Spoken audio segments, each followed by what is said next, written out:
Hey everyone, I'm Dan Sege from Hydro Ottawa, and I'll be hosting the ThinkEnergy podcast. So here's today's big question. Are you looking to better understand the fast-changing world of energy? Join me every 2 weeks and get a unique perspective from industry leaders as we deep dive and discuss some of the coolest trends, emerging technologies, and latest innovations that drive the energy sector. So stay tuned as we explore some traditional and some quirky facets of this industry. This is the ThinkEnergy podcast. Hey everyone, welcome back. This is the ThinkEnergy podcast. Changing times have led to the implementation of numerous new technologies in business.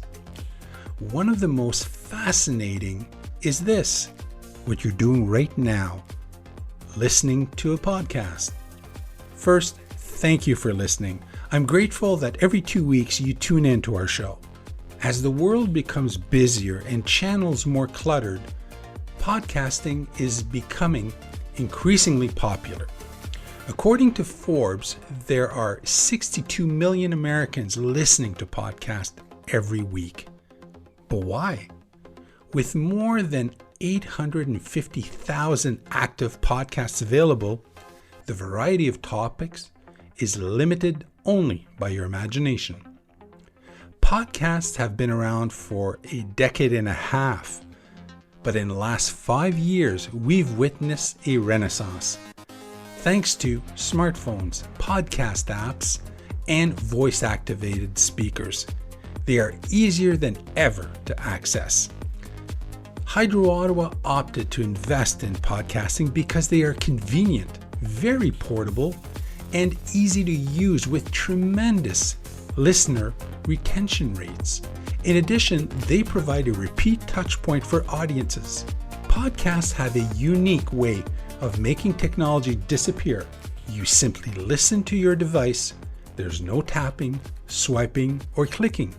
In this way, podcasting reduces the friction and noise associated with traditional digital advertising, allowing us to speak directly to you and find a connection. Maybe you're listening to this while you're doing the dishes, driving, exercising.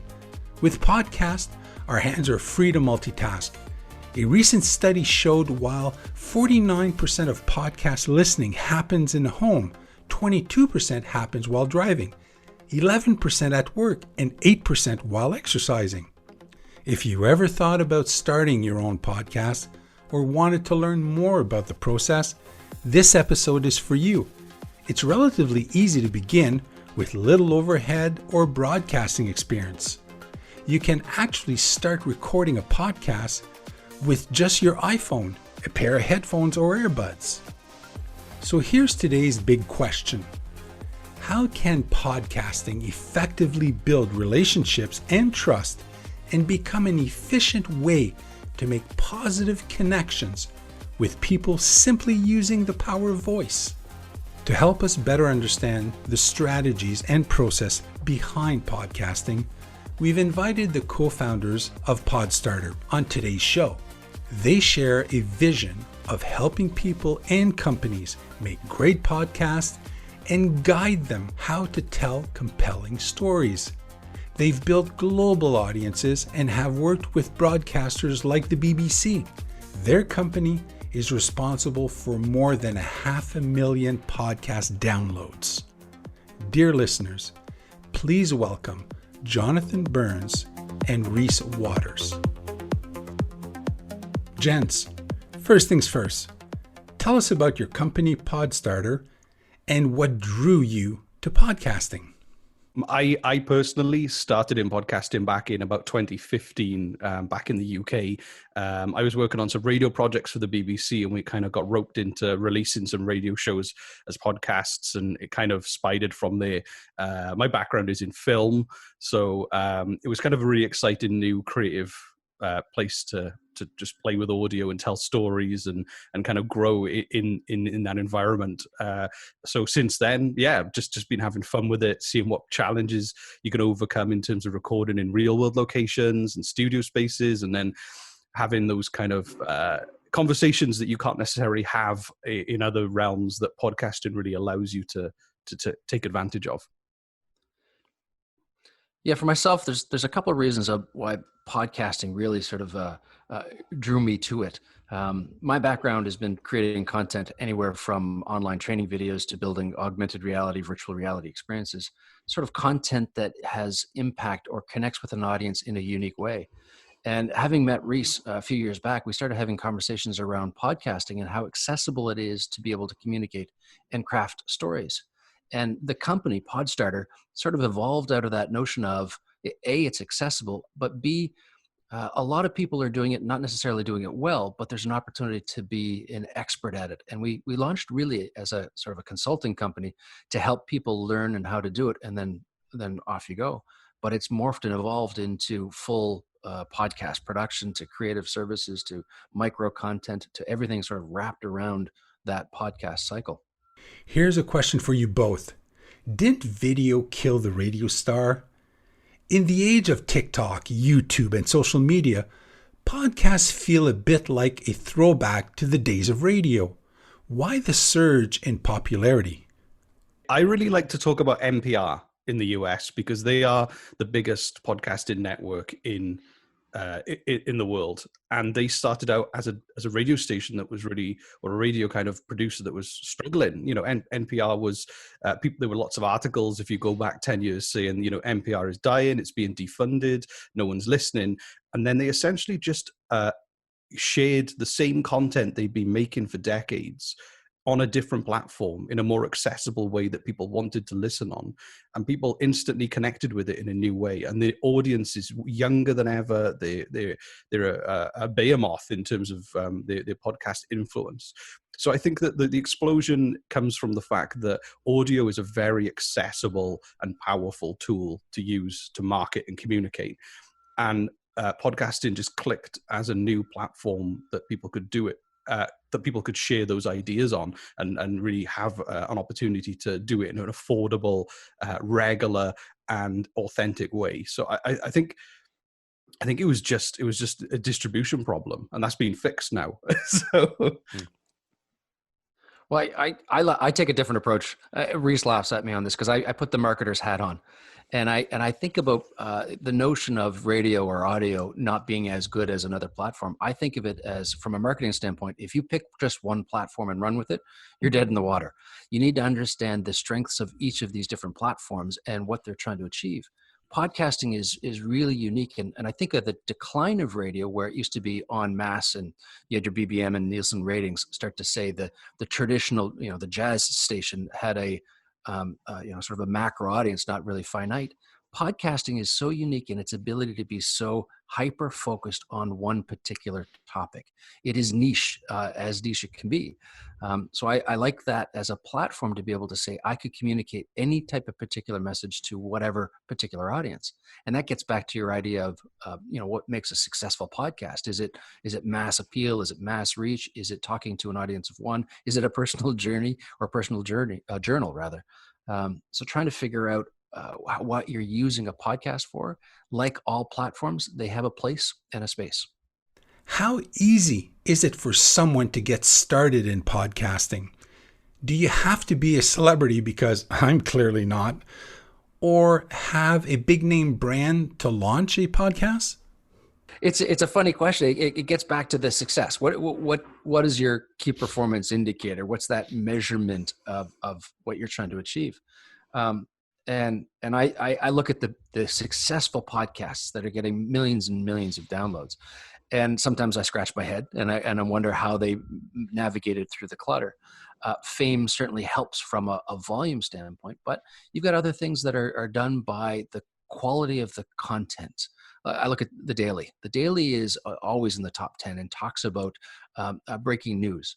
And it's a news aggregator that talks about specific stories of things that are going on. It does its job really well, and so it's not driven by fame and fortune. It's about the content more than anything else. I mean, there's a whole industry that has sprung up overnight around how can podcasters reach bigger audiences. There's endless discussions on forums about how can I get more downloads, how can I appear on higher rankings in Apple. And up till about 3 months ago, I was of the cynical mindset of thinking that unless you're part of a big network or you've got a friend on the inside, to be able to be on the front page of Apple was impossible.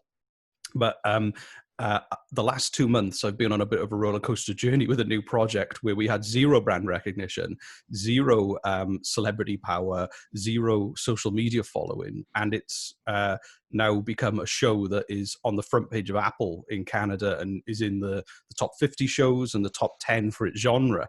And that has just come out of nowhere. And that was purely following the guidelines that Apple provide by offering something different to an audience that didn't have access to that show.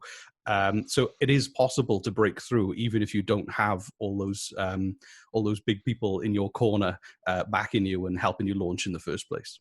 Could someone expand on what makes a podcast great? Can you provide an example of a podcast doing it right? Well, I wanted to build more on your point that, Rhys, that you just talked about, which was the surprise success of one of the podcasts that we've been working on. And it's like anybody who says, I can give you a viral video. Don't believe that. There are formulas and things that you think might make it popular, but finding that success is sometimes elusive.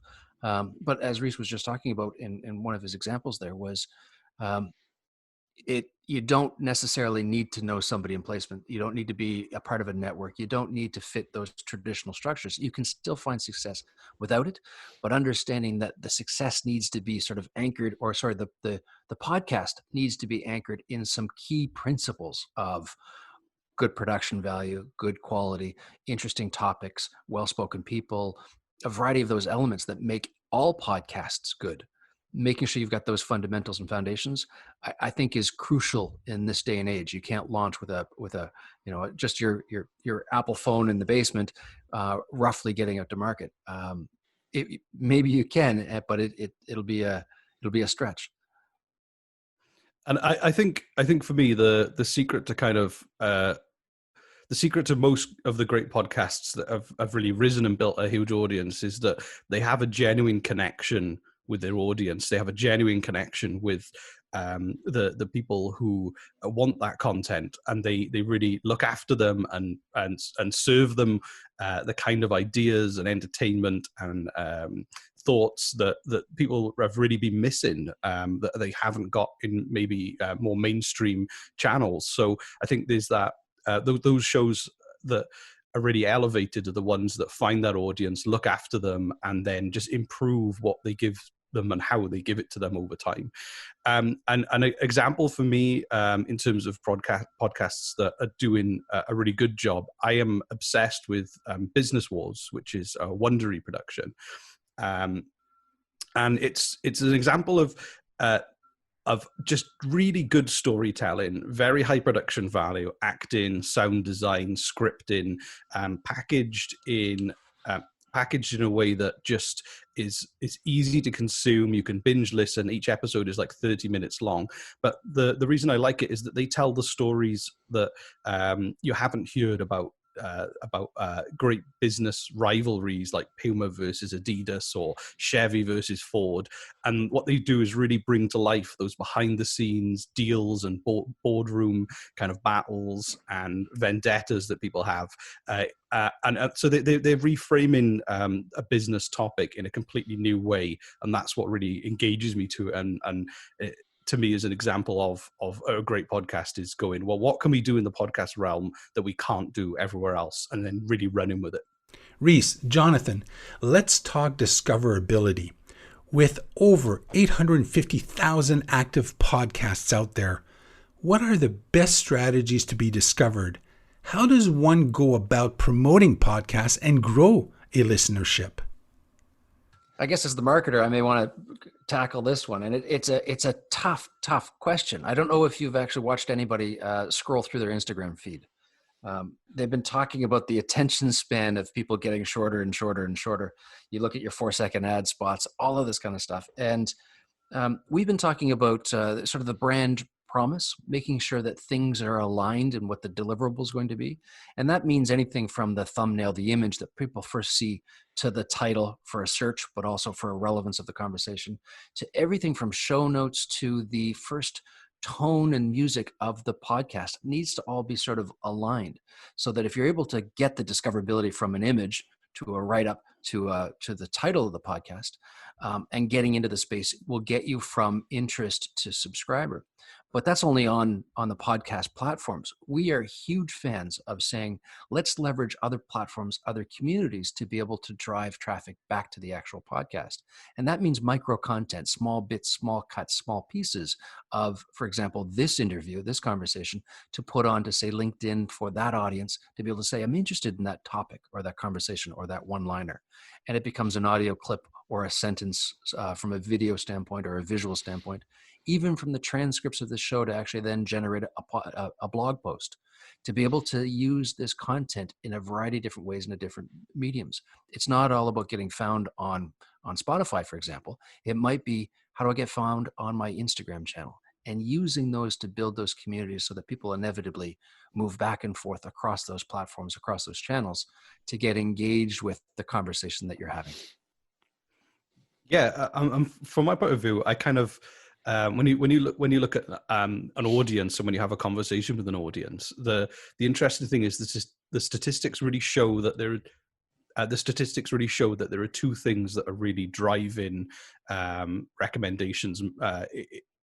There are two things that are really driving the people to new shows and to discover new shows. And that is firstly recommendations, and secondly topic. So a lot of the statistics will say recommendations from friends, from family, from co-workers who have a similar interest in those kinds of shows or in podcasting. And the only way to get that is by making a really good show that people are willing to go out on a limb to recommend, which isn't easy. There's no easy way to make a great podcast, but that is one of the most powerful ways to do it.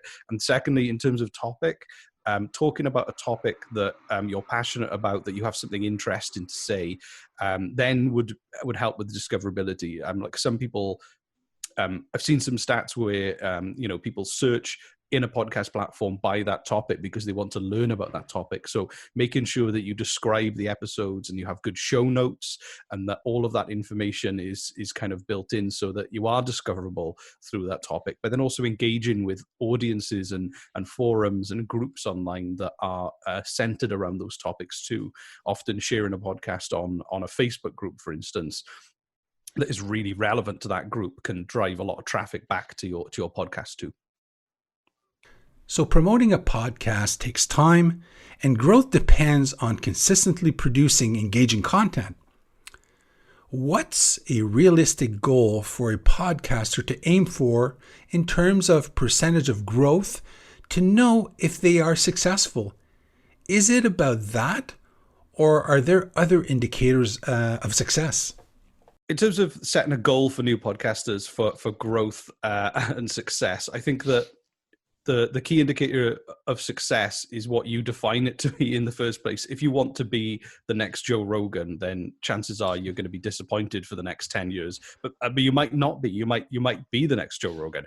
But realistically, if you're still talking about something with passion and you're getting a response from people, and you know that people care about what you're talking about and enjoying the conversations you're having, to me, that would be a measure of success. If you're talking and somebody's listening, then that's in his purest form. That is what podcasting is about. And for me personally, are you having fun? A lot of people start podcasts as a passion project. If you stop having fun and it becomes a real labor, then that's not a successful podcast. That becomes a burden on you, where you feel indebted to constantly put out this content. So when you are planning, how often am I going to release this show? How long should the show be? People should think about how the quality will be affected by the quantity. So if you're really chasing stories or angles or interviews for a weekly show and really struggling to find voices, your podcast is not in a good place. You're not doing the exciting, interesting things that you set out to do. What you want is to have a balance between a regular show that is growing an audience and having the impact you want, but you also want to make sure that you maintain that level of quality and excitement with every show that you put out. So there's a balancing act between giving people something as regularly as possible, but also making sure that what you do put out is something that you're satisfied and something you know your listeners will be satisfied with too. I actually want to steal Rhys's story. He presented this or talked about this a few months back at a conference, and I really liked the story because we were talking around, if it's just about audience acquisition, it's too finite a goal. You're either going to hit it or miss it, and it is too difficult to be able to say in 2 months I'm going to have 250,000 listeners.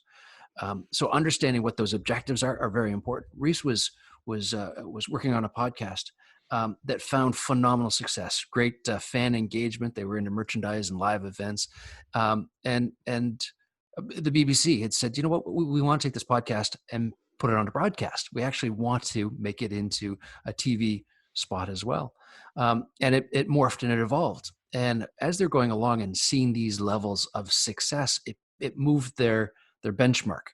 Their goals shifted, and all of a sudden it was, can't wait to be on TV. And it failed miserably from a TV standpoint. I shouldn't say that, Rhys. Didn't fail miserably. Yeah, thanks, John. Yeah. it didn't exceed our high expectations. Right, sorry. It didn't have the same level of success when it transferred from one platform to the next. There's my political response. But as he was wrapping up this story, talking about the evolution of this podcast, there was some writers that were, or some comments from fans that were writing in to say things like, the comedy was so fantastic. I was having a down day in my car. I laughed so hard I soiled myself. Stroked the ego of a comedian to say, really, I'm in this not for the dollar, but I'm in it for the psychological rewards that I get from doing a good thing or a good product. And it shifted around that. And so part of our dialogue on setting key performance indicators and specific goals is to understand really why you're doing this. If it is for purely monetization, not thought leadership, or whatever your structure is, know that when you start out, because inevitably, if you're not doing it with a balanced measure of passion and enthusiasm, you're going to die out. You're not going to be able to achieve whatever you're doing. There's been some great podcasters that have found success from an audience acquisition standpoint that eventually said, I didn't like doing what I was doing. I didn't like the person that I was. I'm exhausted. And inevitably, regardless of that success from an audience standpoint, couldn't sustain what they were doing. So our recommendation always is understand why you're doing it, understand what those goals are, and making sure that you keep that in the back of your mind or always a part of that big picture. I've read that content is king, but distribution is queen and she wears the pants. I couldn't agree with that more. What advice can you give on cross-channel promotion, and how can social media channels grow your show? Where should podcasters focus their time and marketing effort? I think that one of the most important things with a podcast is to not just upload to an RSS feed and sit and wait. I think that there's still a huge percentage of the population that doesn't really engage with podcasts and doesn't have the podcast app on their phone. Even if it's pre-installed, they might have never even opened it. So there's a real missed opportunity. And often when podcasting first came out, there was the whole conversation of saying, have you heard my podcast? What's a podcast? Here, download this app. You know, there were barriers and several stages to get through to get someone to engage with it. But when you have something like a platform like YouTube, where you can do a video version of your podcast, whether it's actually filming yourself record, or whether it's just a logo, or whether it's an animated version, whatever you can do, that is a platform that everybody uses. It's one of the biggest search engines, in the world. So making sure you put your podcast in places where people will find it, even if they're not into podcasting, is so important. So not thinking about it in a way where it's exclusive to people who like podcasts, it's exclusive to people who are regular kind of power listeners. Make sure that you meet people where they're comfortable, and you give it to them in a way that they want to enjoy it. I couldn't agree with you more. That there has to be that balance between content creation and content distribution. I think I was reading somewhere that said it's almost a 50-50 time split. For every hour that you spend building the product, you need to spend an hour promoting and distributing the product. Um, I take a step back and think about the platforms that you need to promote on are all driven from who your audience is. And so if you understand who that listener is and where they are, invest time and energy onto those platforms. So if you have a youthful audience that you're talking about current issues that you want to be able to connect with them, consider a TikTok and an Instagram structure. If you're looking at an older demographic and you're trying to understand what you're trying to communicate in a longer form, consider a Facebook structure. As Rhys had mentioned, from a search standpoint, getting found is difficult unless you're in those communities and those spaces where your audience is. So I take the step back and say, first thing is understand who you're talking to. Who is that listener? Who's that persona? And define or plan and define a strategy around those personas. You've covered this in your blog, that ratings and reviews are important, but given the number of podcast channels available, it's not always easy to get accurate representation of your metrics. Given that unique complexity of ways podcasts are consumed and downloaded, what is the best way to track and measure their performance? That's the thing, is there's so many aggregators that you put your show on in terms of Spotify and Apple and Google and Stitcher and Podbean and all the different places you put them. In order to pull them all together in one place, it is arduous and confusing and can be difficult. So you might have ratings and reviews on one platform that you never even see because you've never even looked at it. People tend to go to Apple as they go to for reviews and ratings, but there are other places where you might be building an audience you might not even be aware of, or there might be some important feedback in a review you never see. So I really like Chartable, which is a really good tool where you can essentially link up lots of your key data from those platforms in one place. So it's got Spotify integration, it's got Apple integration through the iTunes Connect platform, and you can create a profile and then you can add all these different apps and links into it. And it just puts all of your data in one place. It lets you know where you're ranking in charts globally, in territories. It lets you know how often you're getting ratings and reviews. It gives you averages.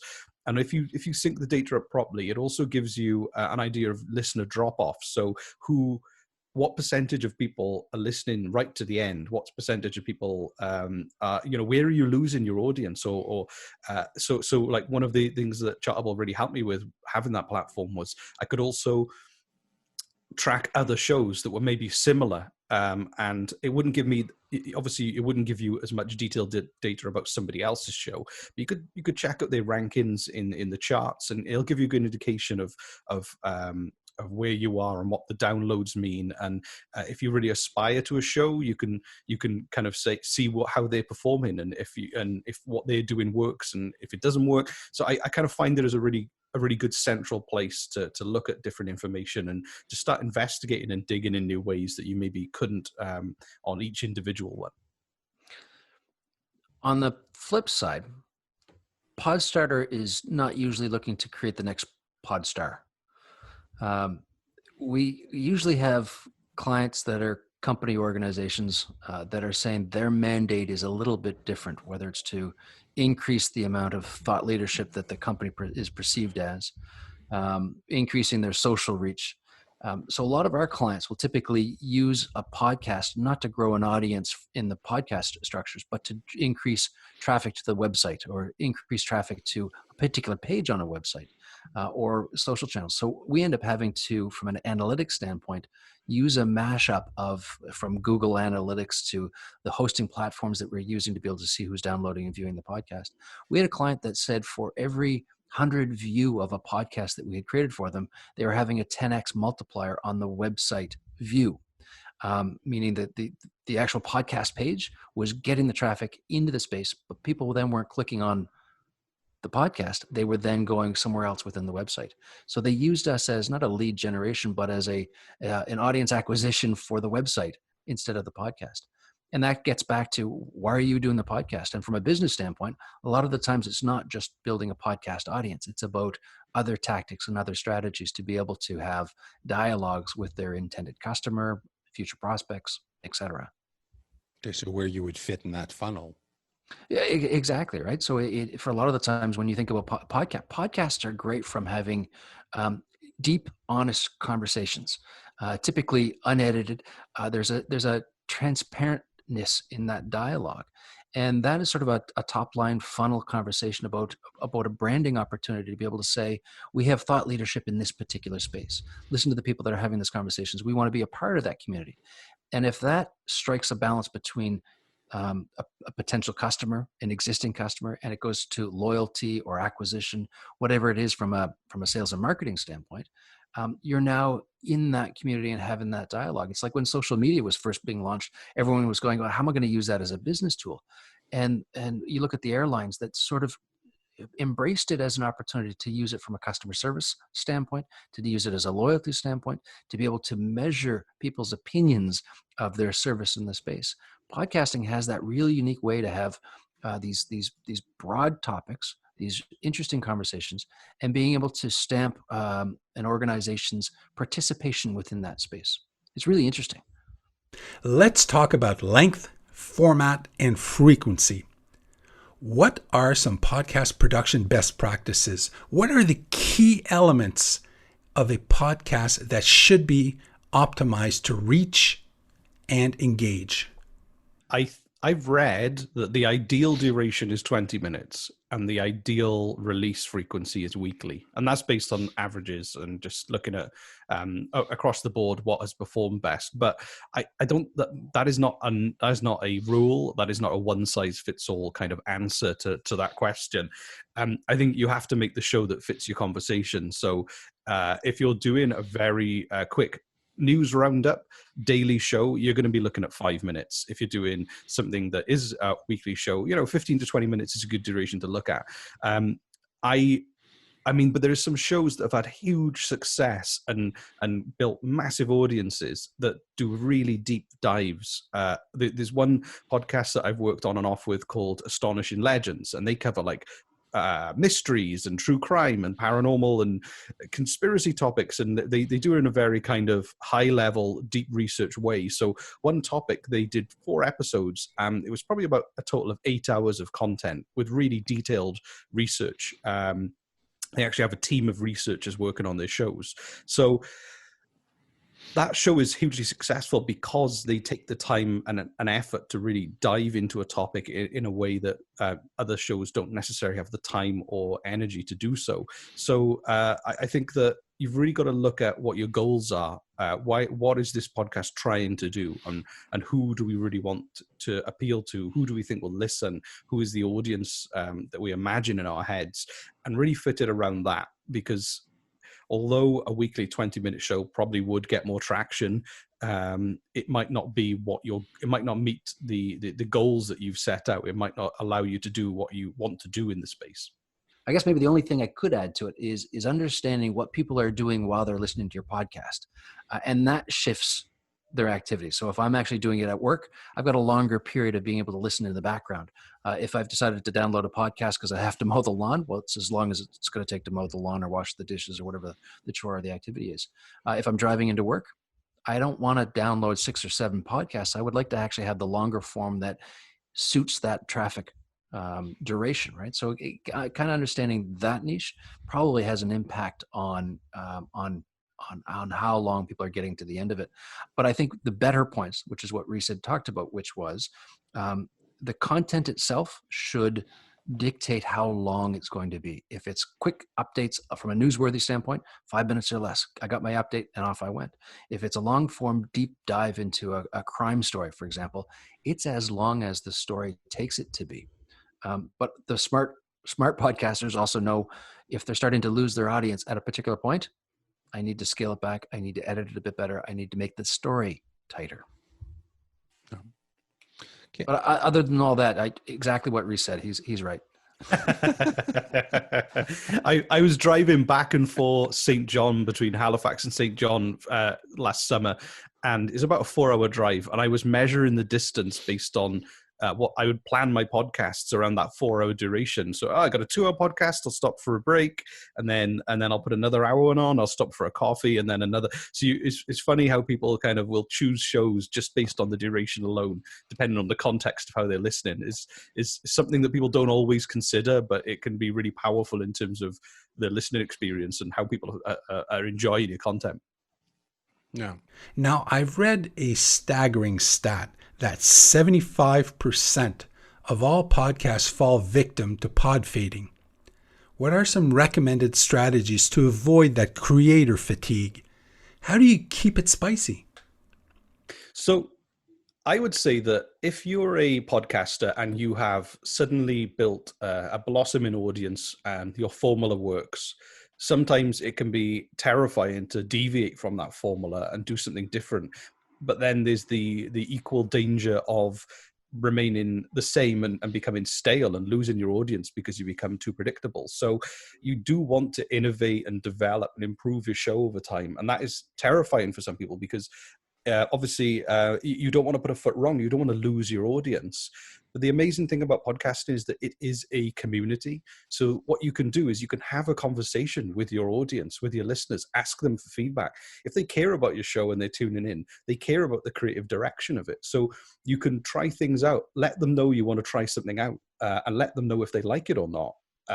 You can. It's not. You're not just throwing stones down a well, waiting for something to go plop. You're having a conversation with someone, and you become part of their lives. So you should use that to help you improve your show and grow, and that will keep you excited. That'll keep you interested. That'll keep you engaged. It'll keep your audience engaged, and it means that it becomes much more of an engaging process where you don't lose that creative energy and thirst because you can tell yourself that I'm getting better. People, the show's developing. We're going in a direction that we never expected to, and this is exciting.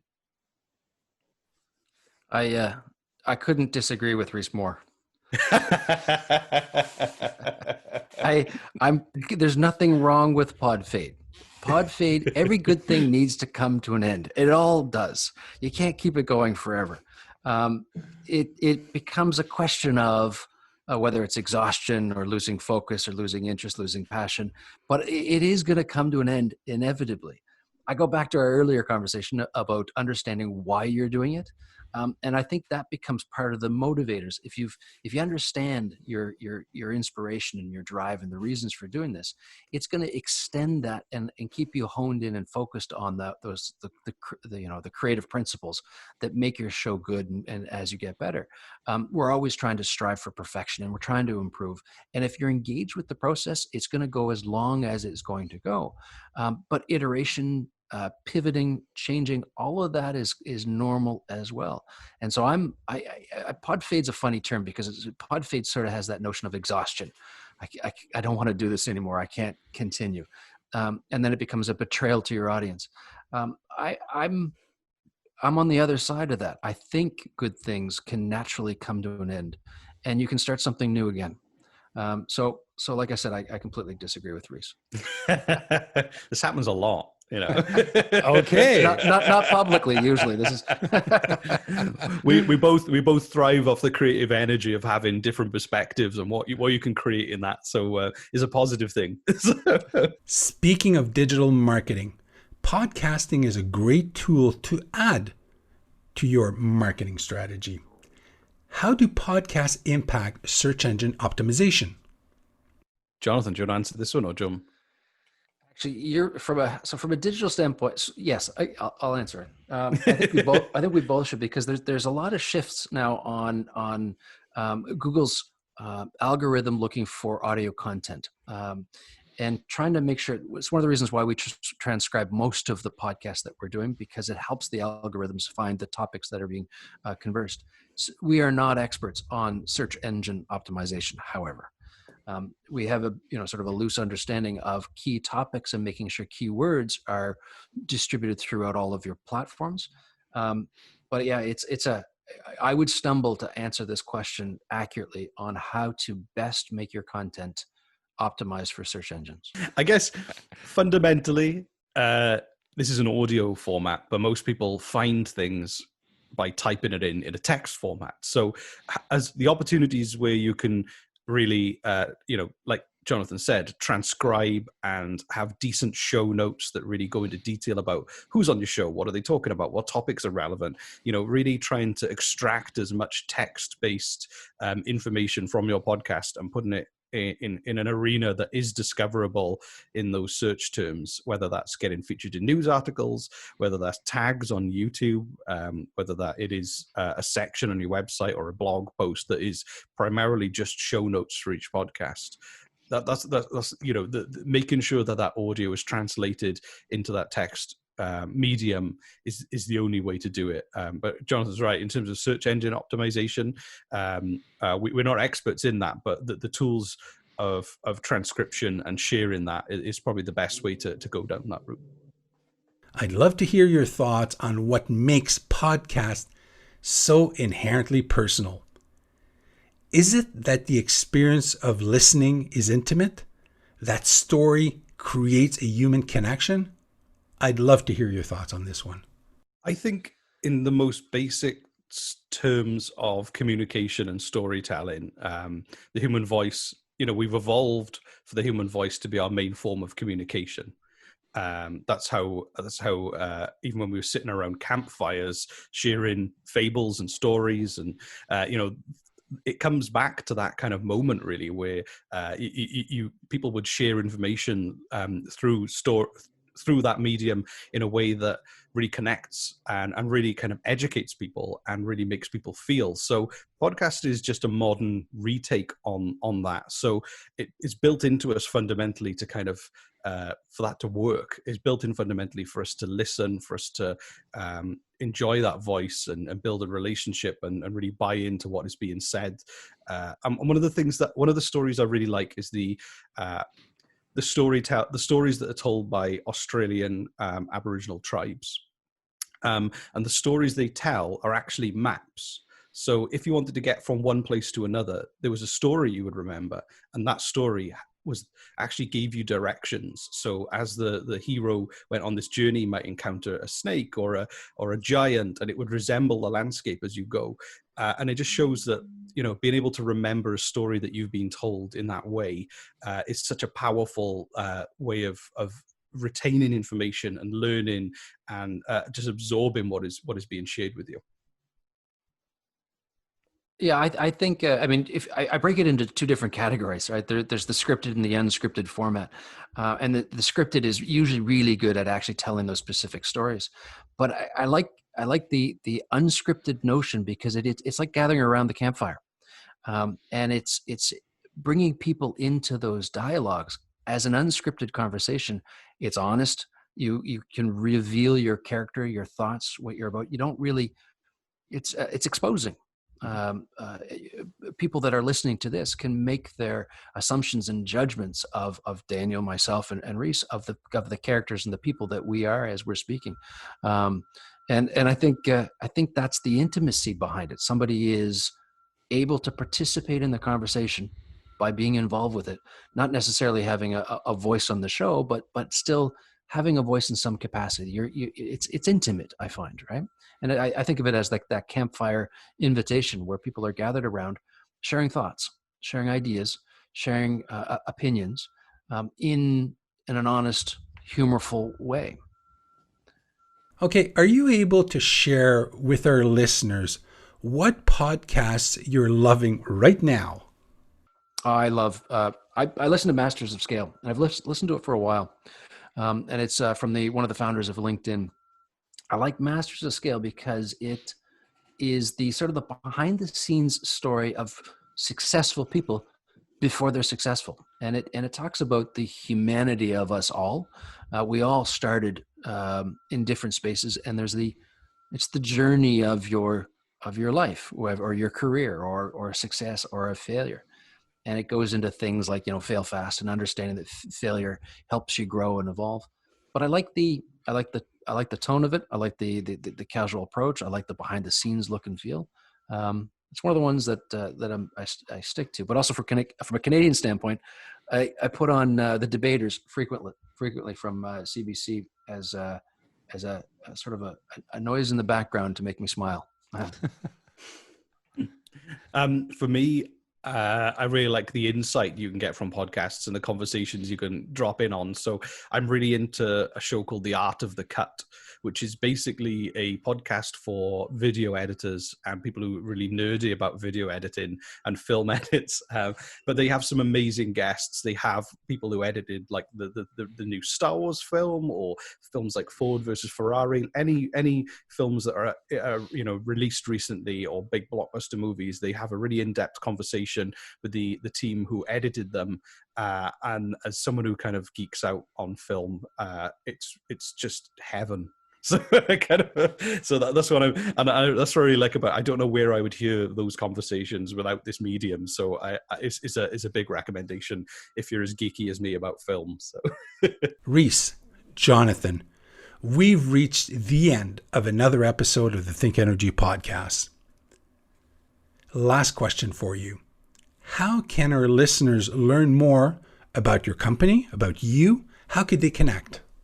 Well, you can go to podstarter.io, which is our website, which is the company that we founded, and you can find all of our links to social media.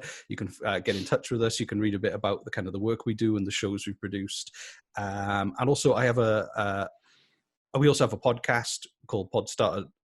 We also have a podcast, called Podstarter, that basically is us interviewing different podcasters who have been on different journeys and have different stories to tell. And the idea is that we just want to look at successes, we want to look at failures, we want to look at the good and the bad, so you can listen in and learn about those experiences. And it's a real resource that we share with clients and with people. We can usually find from our interviews a relevant story for a client to drop in and go, wow, there's a lot of elements within this podcaster story that I can learn from. And then I also have a show called Canadian Politics is Boring, which is a comedy show that we only started 2 months ago, but has found an audience quite quickly. And it's very, very silly, very fun kind of look at Canadian politics. And you can find that on CanadianPoliticsIsBoring.com. No, I was going to say, if you type in Podstarter and don't find us, we're not doing our job very well. And so hashtag Podstarter. I think the only surprise is the Podstarter.io, but the search engines do straighten that out. And then from a social standpoint, we are everywhere we need to be. Again, thank you so much for joining me today. I hope you had a lot of fun. It's great. Thank you. Thank you for having us. I appreciate it. Thank you for joining us today. I truly hope you enjoyed this episode of the ThinkEnergy podcast. For past episodes, make sure you visit our website, hydroottawa.com/podcast. Lastly, if you found value in this podcast, be sure to subscribe. Anyway, this podcast is a wrap. Cheers, everyone.